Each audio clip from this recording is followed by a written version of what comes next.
ஒரு ஆக்சிடென்ட் நடந்த இடத்துலேருந்து இந்த மணி நேரத்திற்குள் ஒரு நல்ல மருத்துவமனை, வசதிகள் நிறைந்த மருத்துவமனை அல்லது நல்ல மருத்துவர் இருக்கக்கூடிய மருத்துவமனையை நீங்கள் அடைந்து விட்டால் ஒருவரை காப்பாற்றி விட முடியும் அப்படிமாங்க. அதுக்காக தான் எவ்வளவு கூட்டத்திற்கு நடுவிலும் வண்டிகள் எல்லாம் ஒதுக்கி ஒரு ஆம்புலன்ஸ்க்கு நம்ம ஸ்பேஸ் கொடுக்குறாங்க. உயிர் ஒன்று போராடிக்கிட்டு இருக்கு. காரணம் இட்ஸ் ஃபேஸிங் தட் கோல்டன் அவர். அந்த அரை மணி நேரத்துக்குள்ளே அது மருத்துவமனைக்கு போகணும், அல்லது ஒரு மணி நேரத்துக்குள்ளே பாதிக்கப்பட்டவர் இந்த மருத்துவமனைக்கு போகணும். தட்ஸ் கால் கோல்டன் அவர். ஏன்னா அந்த கோல்டன் அவருங்கிறது தான் வாழ்க்கையில் முக்கியம். அவர் வாழ்க்கையில் எத்தனையோ மணி நேரம் வரப்போகுது இல்லையா?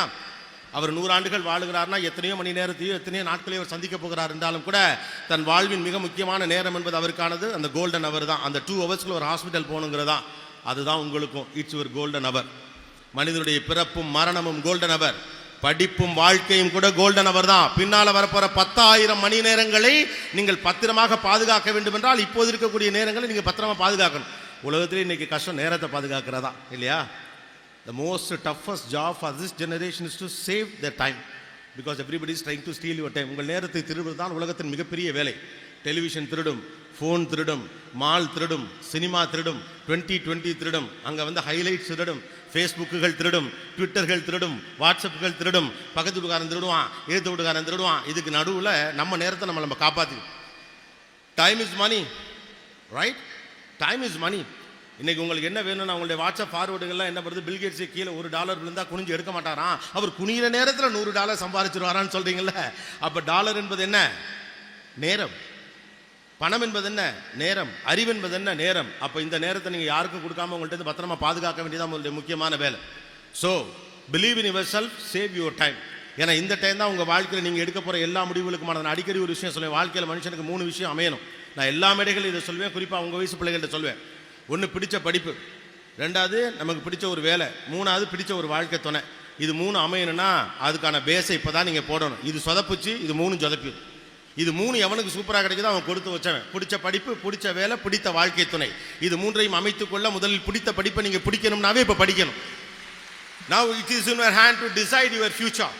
வாழ்க்கையை பல நேரங்களில் நாமவே முடிவு செய்வதற்கான சந்தர்ப்பங்கள் எல்லா நேரத்திலும் ஒருவனுக்கு அமைந்து விடாது. ஆனால் சில நேரங்களில் எதிர்காலத்தை தீர்மானிப்பதற்குரிய அதிகாரத்தை நமக்கே இந்த சமூகம் வழங்கும். அப்படி எதிர்காலத்தை நீங்களே தீர்மானித்துக் கொள்வதற்கான அதிகாரத்தை வழங்கி இருக்கக்கூடிய ஒரு வாய்ப்பாக இதை பாருங்கள். 12 வருட 14 வருட உங்கள் உழைப்பு மட்டுமில்லை, உங்கள் அம்மா அப்பாவோட உழைப்பு. It is not just your thing. It is high time that you need to give back to the society. இந்த சமூகத்திற்கு நீங்கள் நன்றி கடன் செலுத்துவதற்கு உங்களிடம் ஒரு வாய்ப்பு இருக்கும் என்றால் that's the only one thing is available called education. படிக்கணும். படிப்பை தர வேறு எது வழியாகவும் உங்களுடைய தாய் தந்தைக்கும் இந்த சமூகத்துக்கும் உங்களுடைய நன்றி கடன் நீங்கள் திரும்ப கொடுக்க முடியாது. கல்விதான் ஆகச்சிறந்த விஷயம் என்று தொடர்ந்து சொல்லப்பட்டு கொண்டு இருப்பதை பின்னணியில் இருப்பது அதுதான். நீங்கள் படிக்கணும் படிக்கணும் படிக்கணும் சபத்தில் மோதிர மாதிரி எல்லாரும் சொல்லிட்டு இருக்கிறதான காரணம் என்னன்னா, படிக்க முடியாமல் போன பல பேர் வாழ்க்கையில் என்னென்னத்தெல்லாம் சந்திக்கிறான்னு நினச்சி பார்க்குறப்ப நம்முடைய பிள்ளைங்களாம் படித்தா எப்படி ஜெயிக்குங்கிற ஆசை தான் பிள்ளைங்களை படிக்க வைக்க சொல்லி நகர்த்து. கூடவே உட்காந்துருக்கானுங்களே உங்களோட சேர்த்து ராப்பகல அம்மா அப்பாவும் எதுக்கு படின்னு சொல்லிட்டு பேசாமல் படுத்து தூங்கிடலாமே. உள்ள நம்ம தூங்குற நேரத்தில் படிக்காமல் போயிருமோங்கிற பயம் இருப்பதற்கான காரணம் படித்தால் என் பிள்ளை ஜெயித்து விட முடியும் என்ற நம்பிக்கை, படித்தால் இந்த சமூகம் ஜெயிக்கும் என்ற நம்பிக்கை. நமக்கான ரெஃபரன்ஸ் ஒன்று தான், கல்வி தான். கல்வி வழியாகத்தான் நாம் ஜெயித்திருக்கிறோம். கல்வி தான் ஜெயிக்கும். படிக்கணும். நமக்காக மட்டும் இல்லை, நம்ம சமூகத்திற்காகவும் படிக்கணும். நம்ம நம்பி இருக்கக்கூடிய மனிதர்களுக்காகவும் படிக்கணும். How many people like Vivian Richards, the captain of West Indies, the former captain of West Indies? Vivian Richards ஒருத்தர் இருப்பார், பார்த்துருக்கீங்களா? ரொம்ப ஸ்டைலிஷான ஒரு பிளேயர். இன்னைக்கு இருக்கக்கூடிய கூல் கேப்டன் தோனி நீங்கள் சொல்றீங்களே, அவங்க எல்லாருக்கும் அப்பனுக்கு அப்பா அவன் தான். பேசாமல் இருப்பான். உலகக்கோப்பையை ஜெயித்து விட்டு வெளியே வருகிற போதும் அப்படி தான் இருப்பார். உலகக்கோப்பையிலேருந்து இந்தியாவிடம் தோல்வியடைந்து வெளியே வரப்போ அப்படி தான் இருப்பார். ஒரு சிவிங்க மென்னுக்கிட்டே இருப்பார். அவரை பற்றி ஒரு டாக்குமெண்ட் இருக்கு, எனக்கு ரொம்ப பிடிச்ச ஒரு மனுஷன். அவர் விஷயம் சொல்கிறான், உலக நாடுகள் முழுவதற்கும் கிரிக்கெட் என்பது வெற்றி தோல்வி சம்பந்தப்பட்டது. ஆனால் எங்களை பொறுத்த வரைக்கும் இது தன்மானம் சம்பந்தப்பட்டது. காரணம், உலகெங்கும் ஆலைகளிலே வேலை பார்த்து கொண்டிருக்கக்கூடிய எங்களுடைய தொழிலாளர்கள் இன்று ஞாயிற்றுக்கிழமை இரவு நாங்கள் ஜெயித்தா தான் மறுநாள் காலையில் போய் அவன் கௌரவத்தோட வேலை பார்க்க முடியும். பெருமையாக சொல்லிக்கொள்ள எங்களிடம் காசு பணம் இல்லை, பெருமையாக சொல்லிக்கொள்ள எங்களிடம் சொத்துக்கள் இல்லை, பெருமையாக சொல்லிக்கொள்ள நாங்கள் பணக்கார நாடு இல்லை. ஆனால் எங்கள் மனிதர்கள் பெருமையாக பேசிக்கொள்ள கிரிக்கெட் என்ற ஒன்றை மட்டும் நான் வைத்திருக்கிறேன். கிரிக்கெட் எனக்கு விளையாட்டு அல்ல, தவம் அப்படிங்கிறான். ஏன்? அவன் கவலையெல்லாம் அவன் ஜெயிக்கிறது கிடையாது. நாளைக்கு காலையில் ஆலைகளுக்கு வேலைகளுக்கு போகிறவங்கள்ட்ட என்னடா உன் நாடு தோத்து போச்சுன்னு கேவலமாக பேசினா தலை குனிஞ்சு போவான். ஏற்கனவே தலை குனிஞ்சு வாழ்ந்துட்டு இருக்கக்கூடிய ஒரு நெருக்கடியில் இருக்கக்கூடியவனுக்கு அவன் கொடுக்குற கௌரவத்தின் பெயர் கிரிக்கெட். எல்லாரும் நான் சுவிங்கம்மை மென்னுக்கிட்டே இருக்கோம், ஏன்னா அரகண்டுன்னு என்ன சொல்கிறாங்க, நான் சுவிங்கம்மை மெண்டல, நான் என்ன மெல்றேன் அப்படின்னாங்க. தன்னை மென்று தன் சமூகத்தை ஜெயிக்க வைக்கணும்னு நினைக்கக்கூடிய தவிப்பு தான் விவியன் ரிச்சர்ட்ஸ். உன்னை மென்று சமூகத்தை வெல்ல வைக்க வேண்டும் என்பதுதான் உன் கல்வி. How you have to see the education, அதுதான் முக்கியம். இந்த வயசில் அந்த குழப்பம் இருந்துகிட்டே இருக்கும். என்னென்னா, முக்கியமான தேர்வுகள் வரப்போ நம்ம வயசு குழப்பமான வயசாக இருக்கு. எதை சூஸ் பண்ணுறதுன்னு எல்லா வாய்ப்பும் கண் முன்னால் இருக்க போது படின்னு வேற சொல்கிறாங்க. படிக்கிற வயசில் காதலிக்காத, படிக்கிற வயசில் தானே பரிச்சை வைக்கிறீங்க, பரிச்சை வைக்கிற வயசில் தான் காதலிக்க வருது, எல்லாம் ஒன்று சேர்ந்து குழப்பறோம். அப்போ என்ன முக்கியம்? What is your priority? லைஃப்பில் ரொம்ப கஷ்டமான விஷயம் எதை தேர்வு செய்வது என்பதுதான். ஏன்னா ஒன்றுமே இல்லாத காலகட்டத்தில் எதை தேர்வு செய்வதுங்கிற பிரச்சனையே இல்லை. ஒரு வெள்ளை சட்டையும் கருப்பு சட்டையும் இருந்தப்ப, பச்சை சட்டையும் சிவப்பு சட்டையும் மட்டும் இருந்தப்ப ஏதோ ஒன்று தேர்வு செஞ்சுட்டு போயிட்டே இருக்கலாம். ஆனால் இன்றைக்கு கண்முன்னால் 1000 டிஸ்ட்ராக்ஷன்ஸுக்கு நடுவில் வாழ்வில் எதை தேர்வு செய்வது என்ற குழப்பம் உங்களுக்கு வருவது எளிமையான இயல்பான ஒரு விஷயம் தான். ஆனால் அதை தாண்டி வாட் இஸ் மை ப்ரையாரிட்டி, எப்படி என்னுடைய ப்ரையாரிட்டியை நான் கண்டுபிடிக்கிறது? If you are focus about something you will find your priority. அவ்வளோ மட்டும்தான். உங்களுக்கு ஒரு ஃபோக்கஸ் இருக்கும்னா உங்களுடைய ப்ரையாரிட்டி எதுன்னு தெரிஞ்சிடும். நான் இப்போ டிவி பார்க்கணுமா படிக்கணுமா, சினிமா பார்க்கணுமா படிக்கணுமா, ஃபேஸ்புக்கில் செத்த நேரம் மேரேன்னு சொல்லிட்டு 6-7 மணி நேரம் அதிலே உட்காந்துருக்கணுமா, அடுத்தாருக்கான படிப்பை நான் படிக்கணுமா? எல்லார் கையிலையும் ஒரு ஃபோன் இருக்குது. அந்த ஃபோனை உருவாக்கணவெல்லாம் படித்தவன் தான். ஒன்று புரிஞ்சுக்கணும், நீங்கள் ஃபோனை உருவாக்கணவன் படித்தவன் தான், டிவி உருவாக்கணவன் படித்தவன் தான், இந்த உலகத்துடைய அத்தனை தொழில்நுட்பத்தையும் படித்து உருவாக்கணவன் படித்தவன் தான், உங்கள் நேரத்தை பிடுங்கி தின்கிற அத்தனையும் உருவாக்கணவன் ஒரு படித்தவன் தான். ஆனால் அந்த படித்தவன் ஒருத்தன் உருவாக்கினால அந்த படித்தவனை பற்றி கவலைப்படுங்க, கருவியை பற்றி கவலைப்படாதீங்க.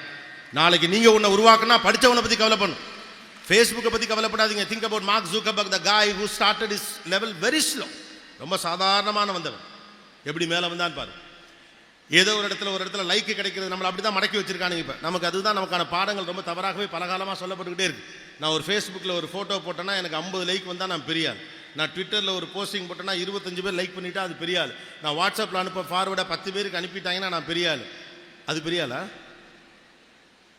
அவன் பெரிய ஆளா? நமக்குன்னு ஒரு ட்விட்டர் ஹேண்டில் மாதிரி ஒரு அக்கௌண்ட்டை கிரியேட் பண்ணுற டெக்னாலஜியை கண்டுபிடிங்க, அப்போதான் நீங்கள் பெரிய ஆள். ஃபேஸ்புக் மாதிரி ஒரு டெக்னாலஜியை கண்டுபிடிங்க, அப்போதான் நீங்கள் பெரிய ஆள். கடைசி வரைக்கும் இவ்வளோ பெரிய மாபெரும் கூட்டத்தை வாடிக்கையாளர்களாகவே வைத்திருக்க இந்த தேசம் என்னென்னலாம் கூத்தடிக்குது. உலகத்துடைய பெரும் மக்கள் தேசம் இருக்கக்கூடிய நாடு. யோசிச்சு பாருங்க, உலகம் முழுக்க ஒரு காலகட்டத்தில் இந்தியாவுடைய பிரச்சனையாக மக்கள் தொகையை சொல்லியது. இன்னைக்கு இந்தியாவுடைய பலமே இந்த மக்கள் தொகை தான். வீட்டுக்கு ஒருத்தன் சிங்கக்குட்டி புலிக்குட்டி மாதிரி உட்காந்துருக்கீங்க, ஆம்பளையும் பொம்பளையுமா அவ்வளவு பேர் உட்காந்துருக்கிறீங்க. இவ்வளவு பேர் படிக்கிறீங்க. உலகத்தில் இவ்வளவு பேர் படிக்கிற நாடே இல்லை. இவ்வளவு பேர் படிக்கவே மாட்டான். இவ்வளவு பேரை படிக்க வைக்கிற நாடும் கிடையாது. தனக்கு 3 வேளை சாப்பாடு இல்லைனாலும் கூட ஈரத்துணியை வயிற்றுல கட்டிக்கிட்டு இருக்க தங்கத்தை எல்லாம் அடமான வச்சு வீட்டை கடனில் விற்று பக்கத்து தெருக்கு போனால் கடங்காரன் கேட்பானேங்கிறதுக்காக சைக்கிளில் வேற வழியாக போய் பிள்ளைகளை படிக்க வைக்கிற அப்போ இருக்கிற தேசம் அற்புதமான தேசம் அது இந்த நாடு. இது உங்கள் அறிவில் வளர்ந்தது என்று நீங்கள் தீர்மானித்து விட முடியாது. Education is not just your knowledge here. அது தியாகம், ஒரு தந்தையின் தியாகம், ஒரு தாயின் தியாகம், உணவு கூட முழுமையாக ஏற்றுக்கொள்ளாத ஒரு தந்தையின் தியாகம். உங்கள் வீட்டு வாசலில் போய் பாருங்க, கிடக்கிற செருப்பில் உங்கள் செருப்பு எது அப்பா செருப்புதுன்னு பார்க்குறப்பே தெரிஞ்சிடும். உங்கள் அலமாரியை தெரிஞ்சால் எந்த சட்டை அப்பா விட்டு எந்த சட்டை பிள்ளைகிட்டுன்னு தெரிஞ்சிடும். கையில் 10,000 15,000 மாச சம்பளம் வாங்கிட்டு வெளியில் வரப்போ ஆசைப்பட்டதை வாங்கி கூட திங்கக்கூடாது, பிள்ளைக்கு ஒரு சட்டை எடுத்துட்டு நேராக கடைக்கு போகிற ஒரு அப்பா மனசுக்கு முன்னால் உங்கள் அறிவெல்லாம் ஒன்றும் இல்லை, நத்திங். Education is sacrifice. உலகம் முழுக்க மற்றவர்கள் படிப்பதற்கும் நீங்கள் படிப்பதற்கும் இருக்கக்கூடிய அடிப்படை வித்தியாசம் என்பது தான். உலகத்தில் அவன் மட்டும் படிக்கிறான், இங்கே ஒரு ஊரே படிக்குது, வீடே படிக்குது, நாடே படிக்குது, எல்லாம் படிக்கிறான். படிப்பு தான் எல்லாம் செய்யும். அறிவு தான் அற்றம் காக்கும் கருவி என்று நம்முடைய தமிழர்கள் நம்பியதன் அடிப்படையில் தான் இவ்வளோ பேர் இங்கே வந்து உட்காந்துருக்கீங்க. போய் பாருங்க உலகம் முழுக்க எப்படி படிக்கிறான். நான் ஒரு காலேஜுடைய நிகழ்ச்சியில் இவ்வளோ பேர் வந்து உட்காந்துருக்கீங்க. அடுத்து என்ன படிக்கணுங்கிறத பற்றி தெரிஞ்சுக்கிறதுக்குன்னா படிப்பு தான் இங்கே எல்லாத்தையும் தீர்மானிக்குது. படிப்பு தான் ஏழ்மையை தாக்குச்சு, படிப்பு தான் ஏழ்மை இல்லாத சமுதாயத்தை உருவாக்குச்சு, படிப்பு தான் சமநிலை சமுதாயத்தை உருவாக்குச்சு. Education is a big thing. See, take it as seriousness. கல்வியின் வழியாக தான் இங்கு நடக்கக்கூடிய எல்லா மாற்றங்களையும் நிகழ்த்த முடியும் என்பதை எப்போது நீங்கள் நம்புகிறீர்களோ அப்போது கல்வி மீது உங்களுக்கு மரியாதை வரும்.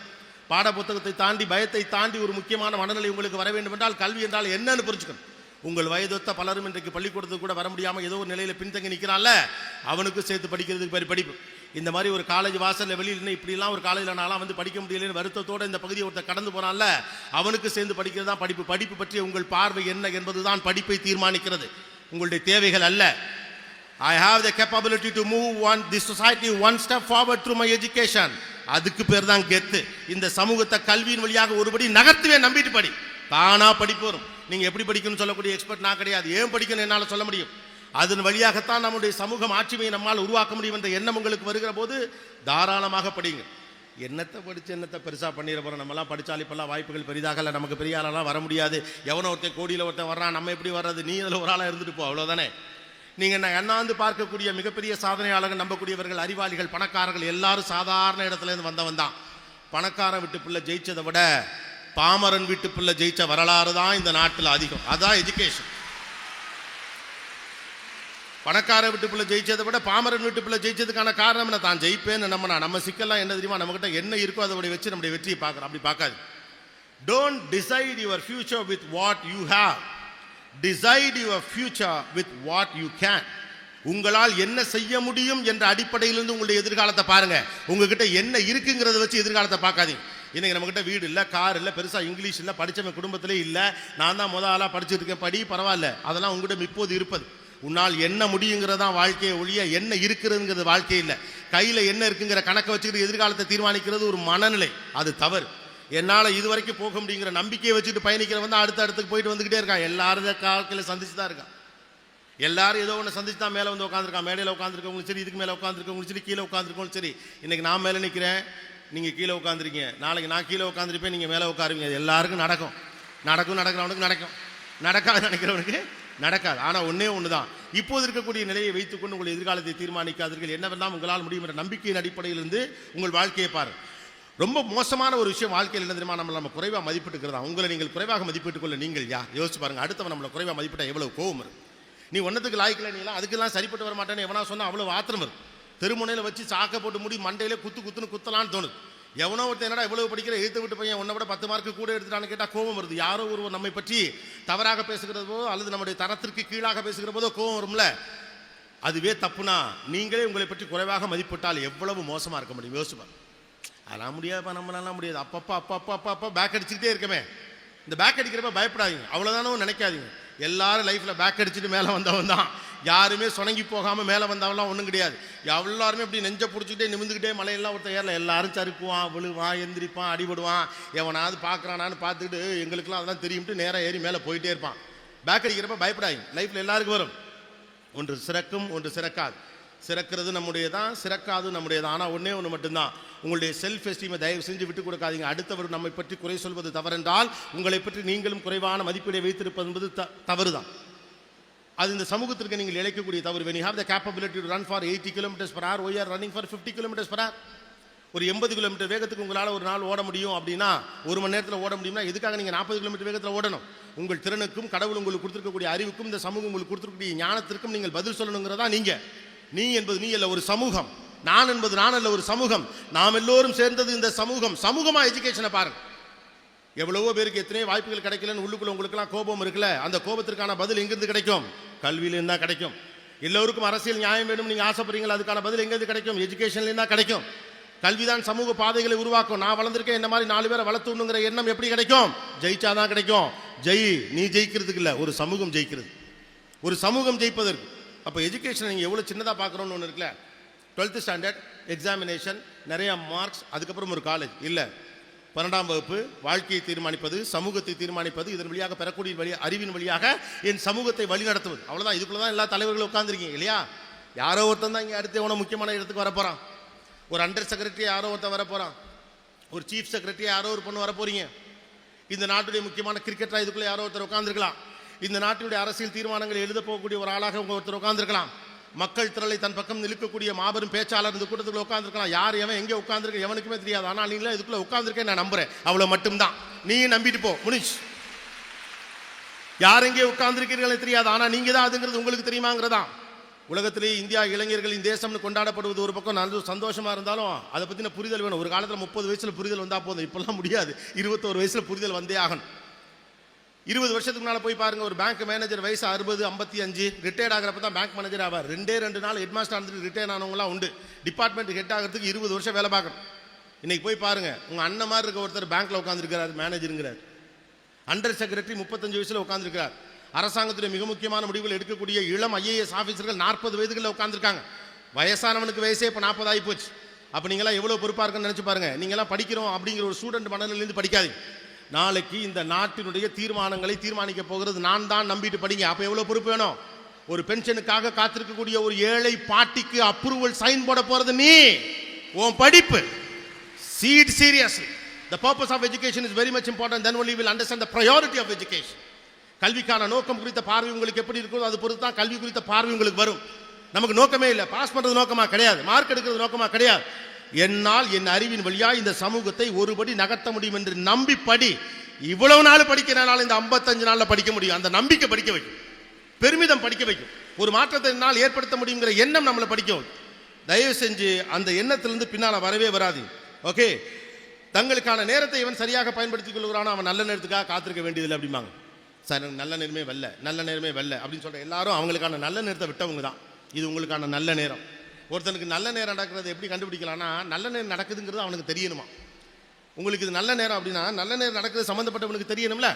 நல்ல நேரம் நடந்து கொண்டிருப்பது என்பதை அறிந்து கொள்ளுகிறவர்கள் அந்த நல்ல நேரத்தை பயன்படுத்திக் கொள்வார்கள். இனி வரக்கூடிய காலங்கள் அத்தனையும் நல்ல நேரமாக உங்களுக்கு அமைய வேண்டும் என்று நீங்கள் ஆசைப்பட்டால், விரும்பினால் இந்த நேரத்தை பயன்படுத்திக் கொள்ளுங்கள்.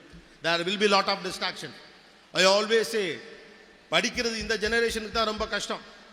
நாங்கள்லாம் அந்த காலத்தில் இவ்வளோ கஷ்டப்பட்டு படித்தோம் தெரியுமான்னு பெரியவங்களாம் சொல்ல போனாலாம் மறுத்தது உண்டு. அப்போல்லாம் படிக்கிறத தவிர உங்களுக்கு பெரிய வேலையே இல்லை.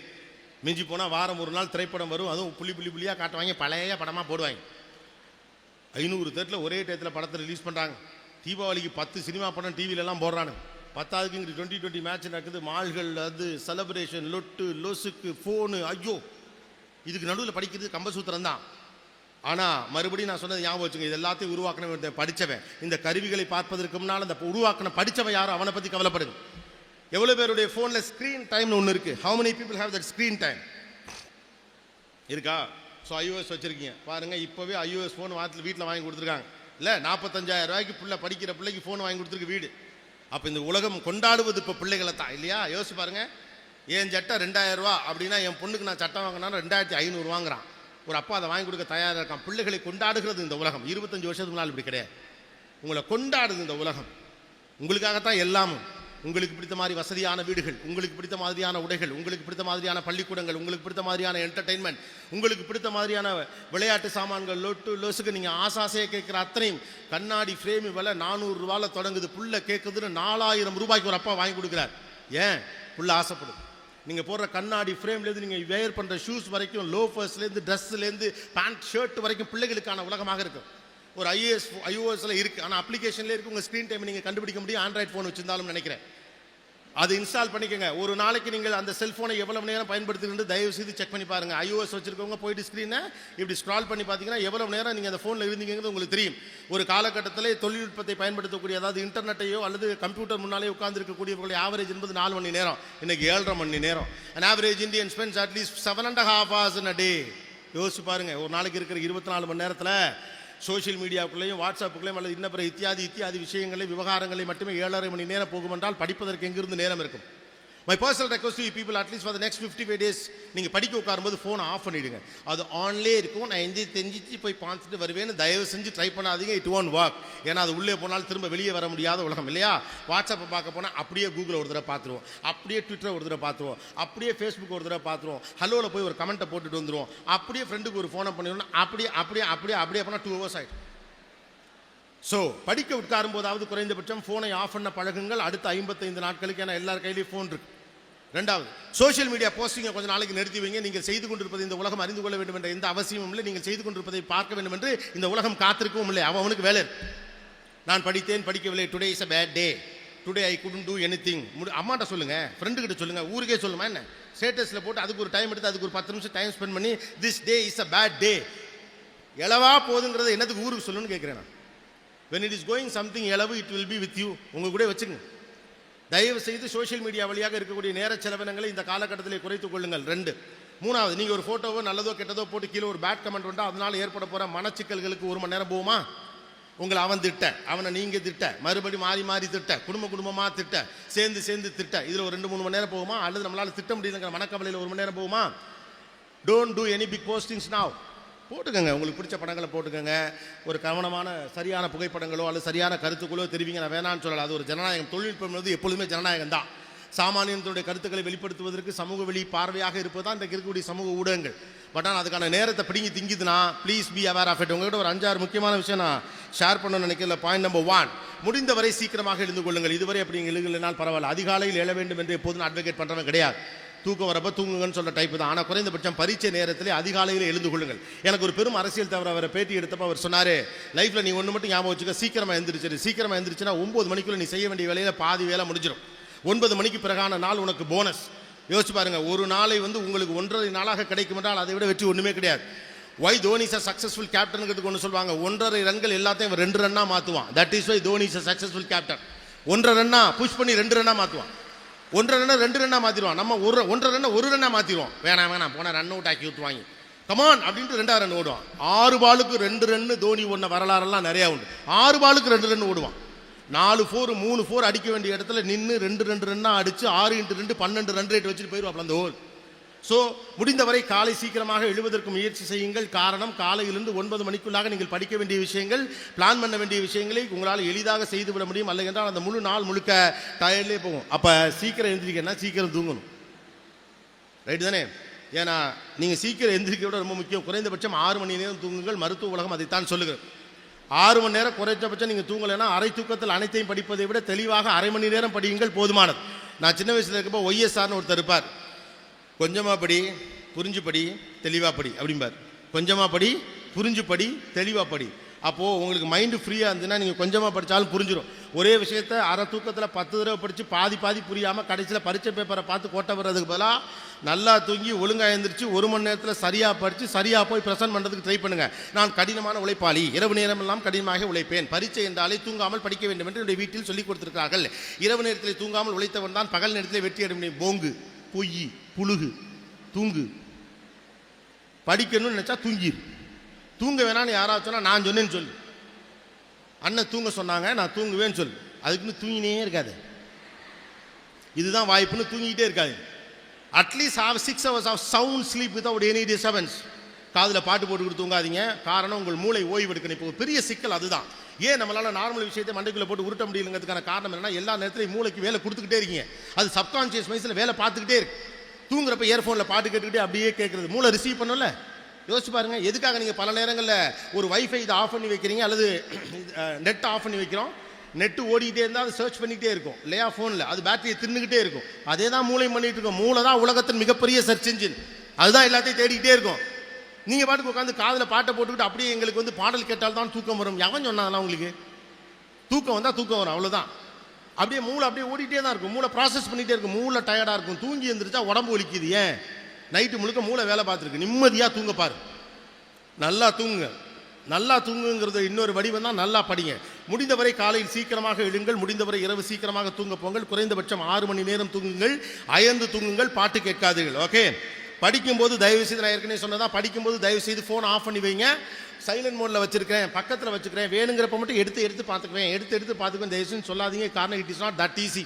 பண்ண முடியல, கஷ்டமாக இருக்குது. சில விஷயங்கள் நம்மளால் பழகிக்கொள்வது உடனே நடக்காது. அதுக்கு ஒரு பண்பு வரும், ஒரு தலைமுறை வரும். நாஞ்சில் சம்பத் சார் அவர்கிட்ட நான் வந்தப்போ அதுதான் சொன்னேன். அவர் இவ்வளோ நேரம் பயணம் பண்ணி கன்னியாகுமரியிலேருந்து இங்கே வந்திருக்கிறார். அவர் வந்து ஒரு பொறுமையாக எப்படி உங்களால் அப்படி வர முடியுது? என்னாலாம் அவ்வளோ நேரம் பொறுமையாகவே இருக்க முடியலை, என்ன செய்கிறதுனே தெரியலை.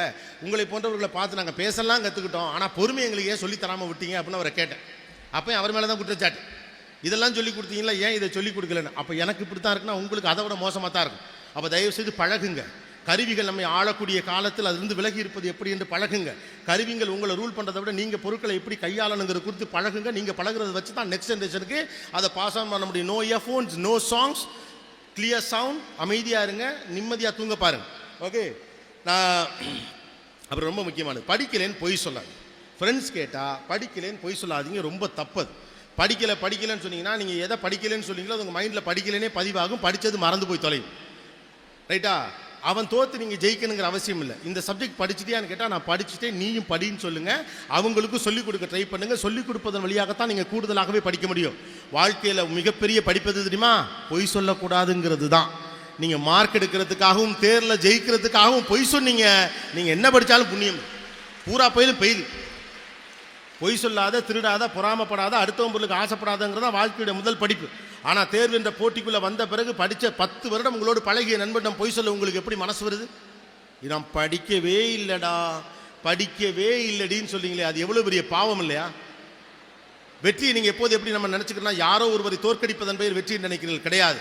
எல்லோருமாக சேர்ந்து ஜெயிப்பது தான் வெற்றி. அடுத்தவனை தோற்கடிக்கிறது வெற்றி. யார் ஜெயிச்சா நம்ம ஜெயிச்சது தான்.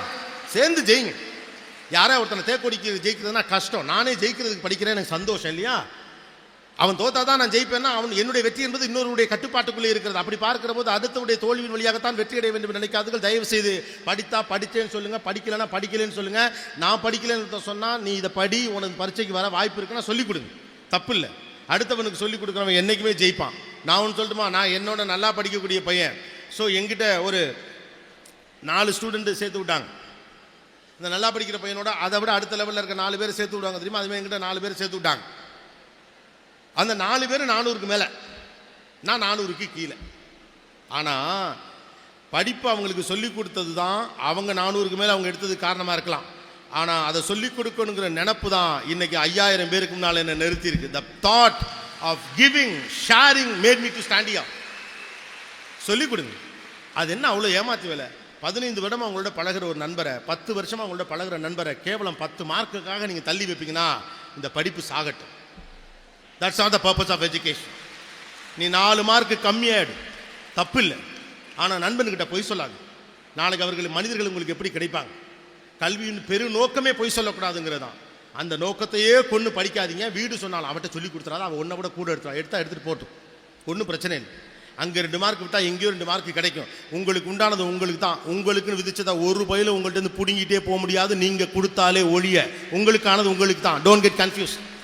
ஓகே. அண்ட் தென் இந்தியாவுடைய மாணவர்கள் மிகப்பெரிய சிக்கல் என்று 3 விஷயத்தை சொல்கிறாங்க. ஒன்று கேர்லெஸ்னஸ், 2வது போஸ்ட்போன் பண்ணுறது, 3வது லாங் அட்டென்ஷன் ஸ்பேன் அப்படின்னு சொல்கிறான். தொடர்ச்சியாக படிப்பது. 5 நிமிஷம் படித்தோடனே தண்ணி குடிக்கணும், 10 நிமிஷம் முடிச்சோடனே பென்சில் எடுக்கணும், 15 நிமிஷம் கொடுத்தோடனே ஒரு பாட்டு பார்க்கணும், 20 நிமிஷம் முடிச்சோடனே ஒரு சாங்கு கேட்கணும், 25 நிமிஷம் முடிச்சோடனே மொட்டை மாடியில் காற்று வாங்க வேண்டும். படிப்பு ஒன்றும் அவ்வளோ கஷ்டமான விஷயம்லாம் இல்லை. படிக்கிறதுக்கு வாய்ப்பே இல்லாத பிள்ளைகள்கிட்ட போய் கேட்டு பாருங்கள்.